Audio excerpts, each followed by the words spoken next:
Crown Prince Song Chengyin, heir to the empire, is struck by a lethal love goo poison, and the witch doctor solemnly declares that unless he finds a woman bearing a special blossom-shaped birthmark and transfers the goo through intimacy within 6 months, his life will surely be forfeit. Yet after scouring the capital, no trace of this mysterious woman can be found, leaving his fate hanging by a thread between life and death. Just as the prince is tormented by the raging goo inside him, his elder brother, Saddle King Song Chengyin, seizes the chance to send assassins to take his life, and faced with death closing in from all sides, the prince has no choice but to gamble everything on a rumor about a woman in the perilous 10,000 Souls Valley, even if it may be a trap, for the sake of a single sliver of hope. Elsewhere, young lady Jiang Zhi of the Marquis household is being buried alive by her malicious stepmother Ling Chuyan, who coldly confesses to murdering Jiang Zhi's birth mother and even boasts that her grandmother will be the next to die. Yet the half-dead Jiang Zhi claws her way out of the grave, heart filled with grief and fury as she swears to stop Ling Chuyan and demand a blood price for her family. As foretold,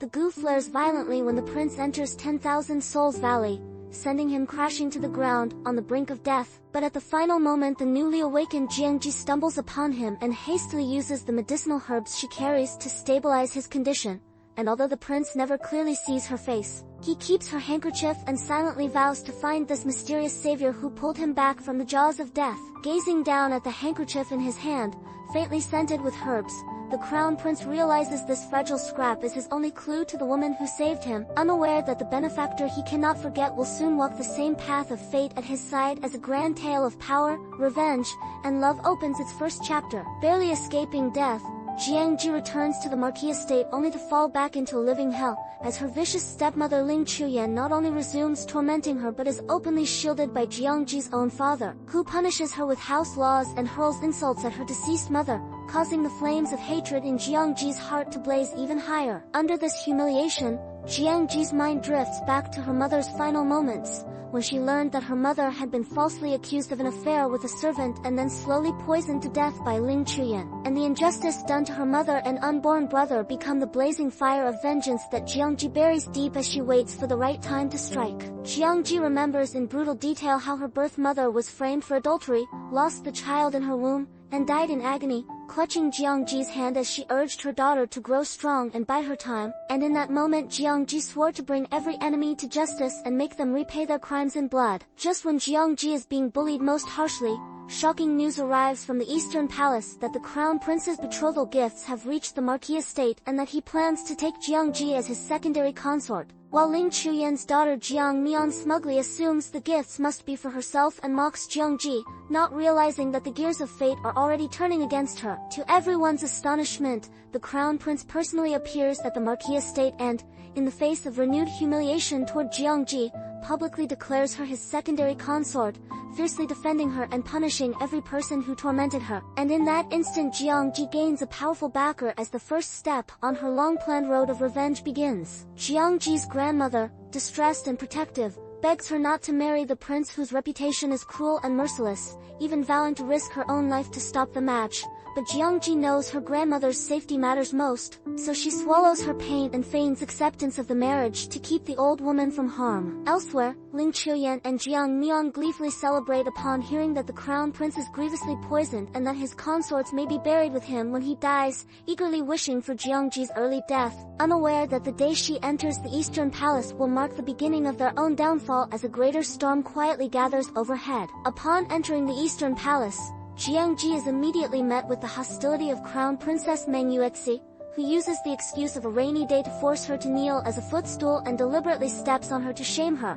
Yet Jiang Zhi endures the humiliation and obediently complies, knowing that on her first day in the palace she must not make open enemies. The crown princess grows even more vicious and orders the refined but cruel silk cocoon punishment for Jiang Zhi, binding her hands as lanterns under the guise of elegance. But just as Jiang Zhi is about to suffer the torture, the crown prince arrives in time like a lifeline and instantly overturns the situation in her favor. During the wedding ceremony, the crown princess tries to twist the truth and blame Jiang Zhi for delaying the auspicious hour, but the prince completely ignores her accusations, lifts Jiang Zhi into his arms, and carries her straight to the bridal chamber, hinting that their marriage hides secrets far more complicated than anyone suspects. On their wedding night, Jiang Zhi shocks the prince by refusing to consummate the marriage, bluntly stating that she cannot betray her own heart, which enrages him, and when a servant's mistake nearly brings lethal punishment, she desperately pleads for mercy, prompting the prince to demand she undress in exchange for the servant's life, only to stop her halfway and grant forgiveness. Seeing Jiang Zhi willing to sacrifice her reputation to save a maid,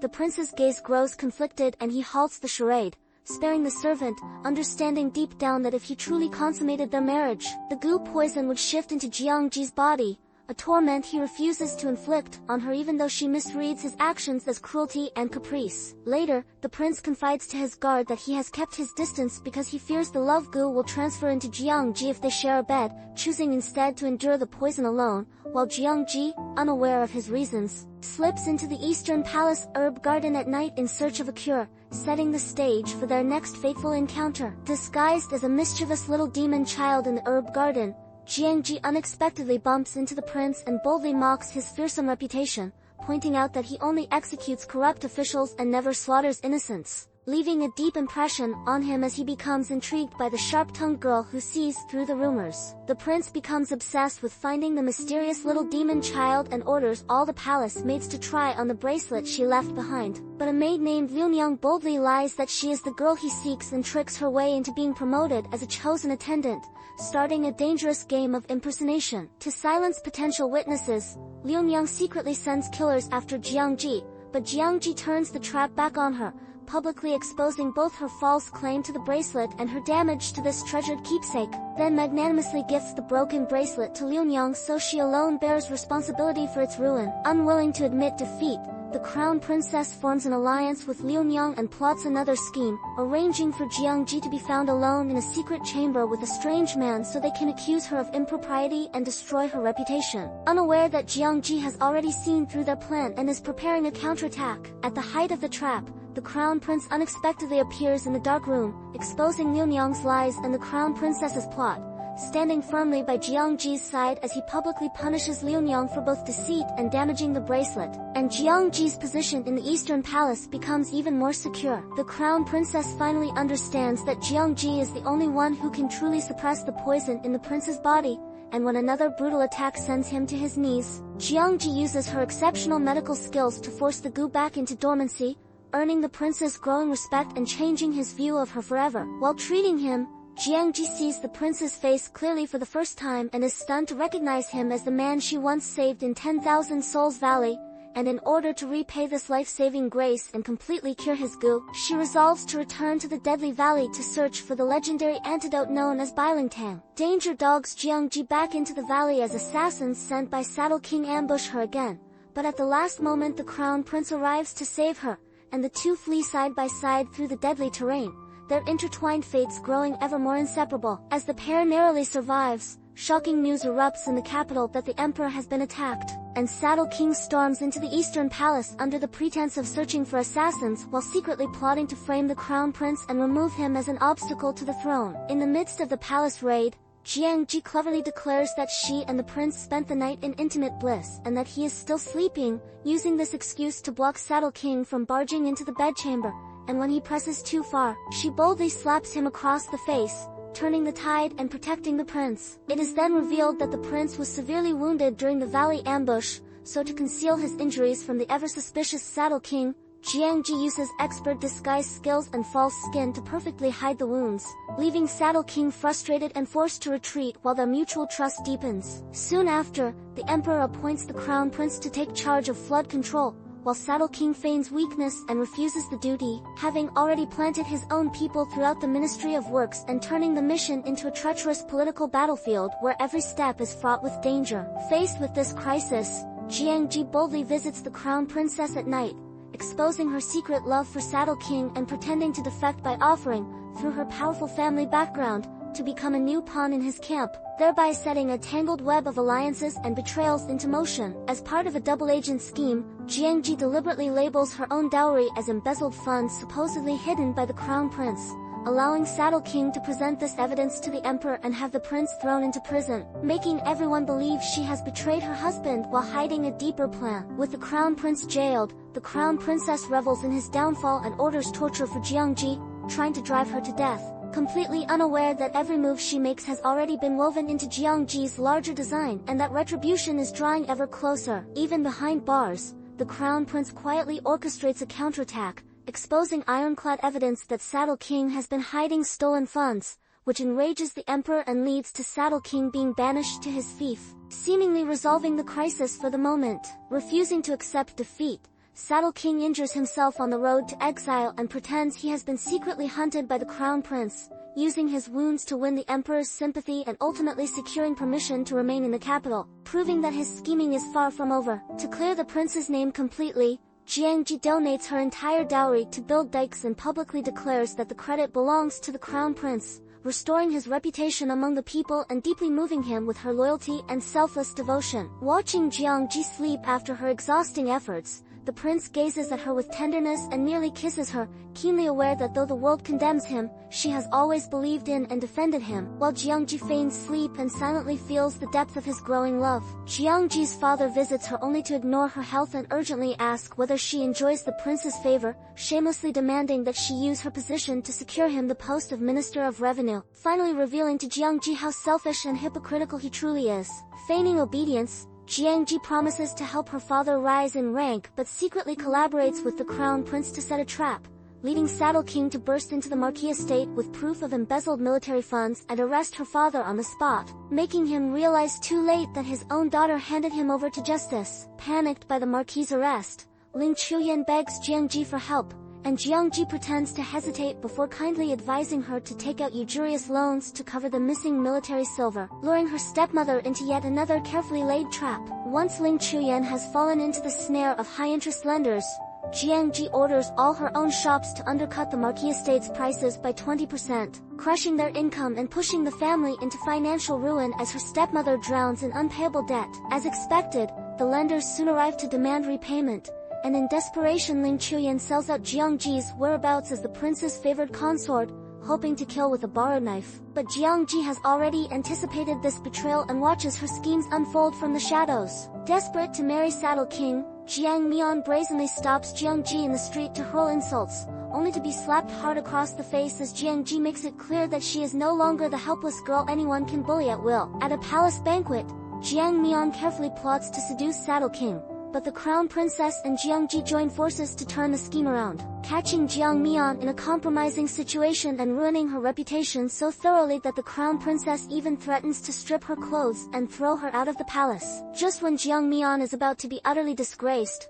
Jiang Zhi speaks up with a seemingly merciful plea to merely expel her from the palace, creating an illusion of kindness while secretly planting the seeds for a far more tragic fate awaiting her stepsister outside the palace walls. Cast out of the palace, Jiang Mian quickly falls into the clutches of the ruthless moneylenders, who abuse her until she dies miserably, and the Crown Princess then has her name struck from the Jiang family genealogy so she can never be buried in the ancestral tomb, erasing her in both life and death. When Ling Chuyan learns of her daughter's horrific death, she is consumed by grief but manipulated into believing that Jiang Zhi is to blame, her hatred boiling over as she swears revenge, unaware that she has long since become just another piece on Jiang Zhi's chessboard of retribution. Seeing Ling Chuyan's blind rage, the Crown Princess deliberately fans the flames by ordering Jiang Mian's name removed from the Jiang clan records, further fueling the woman's hatred toward Jiang Zhi and the prince and driving her toward a final desperate outburst. Driven mad by vengeance, Ling Chuyan hires an assassin to kill Jiang Zhi,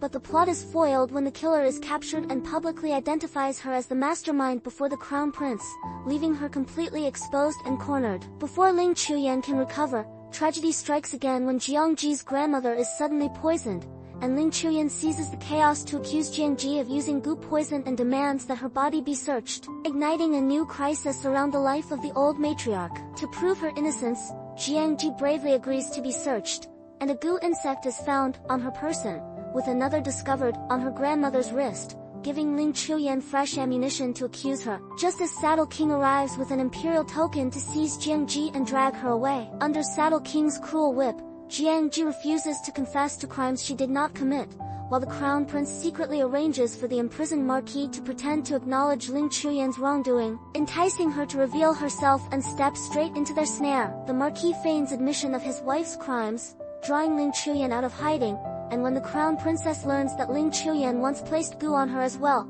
the Crown Prince forces the Marquis to choose between dying with his wife or executing her himself, pushing him toward an agonizing decision. Haunted by memories of his first wife and mother's deaths, the Marquis ultimately raises the staff and beats Ling Chuyan to death, avenging Jiang Zhi's mother and grandmother. And although Jiang Zhi's great vengeance is finally fulfilled, she feels hollow and lost until the Crown Prince embraces her and quietly reminds her that she still has him. Even then, Saddle King refuses to relent and manipulates the disgraced Marquis into stirring up former Jiang family followers as bandits to assassinate the Crown Prince, prompting the Emperor to order the prince to personally lead a campaign to suppress the rebels, not knowing he is walking into yet another trap. On the eve of his departure, Jiang Zhi again begs to use her blood to draw out the poison but is refused, so she secretly tricks the prince into drinking an aphrodisiac and takes the initiative to consummate their marriage, transferring the goo into herself in a single night. And when she wakes, her hair has turned snow white as the price for saving the man she loves. On the battlefield,